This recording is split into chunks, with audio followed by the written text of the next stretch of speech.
મિર્ઝાપુરમાં girls હોસ્ટેલમાં એક દીકરીએ આત્મહત્યા કરી લીધી અને બીજી બાજુ MS યુનિવર્સિટીમાં એક વિદ્યાર્થીની જે દેશના સીમાડા વટાવી અને ભણવા માટે આવી હતી, બાંગ્લાદેશની એક યુવતી અહીંયા ભણવા આવી હતી, એના સાથી સહપાઠીઓને હંમેશા કહેતી કે અહીંયા કેવી રીતે ભણાવાય છે મને કંઈ જ ખબર નથી પડતી, ખૂબ પ્રેશરમાં હોવાનું તેની બહેનપણીઓ તેની સાથે ભણતી વિદ્યાર્થીનીઓનું કહેવું છે। નર્મદા એપાર્ટમેન્ટમાં વિદ્યાર્થીની એકલી રહેતી હતી, બાંગ્લાદેશથી અહીંયા ભણવા માટે આવી હતી, ફાર્મસીનો કોર્સ કરી રહી હતી, એક સુસાઇડ નોટ લખી અને તેણે जीवन टूकावी लेता अरेराटी व्यापी गई है। मोहना मंडल ने सुसाइड कर लिया है।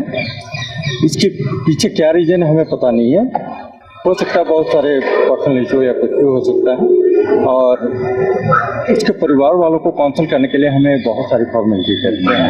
गई तारीख 28/1/2025 22:15 વાગ્યા પહેલા કોઈ પણ અગમ્ય કારણોસર છે પોતાના રૂમમાં છે એ ગળો ફાંસો ખાધેલ છે અને એના ફ્રેન્ડ્સ ત્યાં આવેલ અને પછી દરવાજો ખોલતા આ મરણ હાલતમાં ઉપર લટકતી હતી અને તે વખતે પોલીસને જાણ કરેલ હતી, પરંતુ એ મરણ ગયેલ હતી। આ સુસાઇડ નોટ મળી આવેલ છે, પણ એમાં કંઈ એણે કોઈના પર આક્ષેપો કરેલ નથી।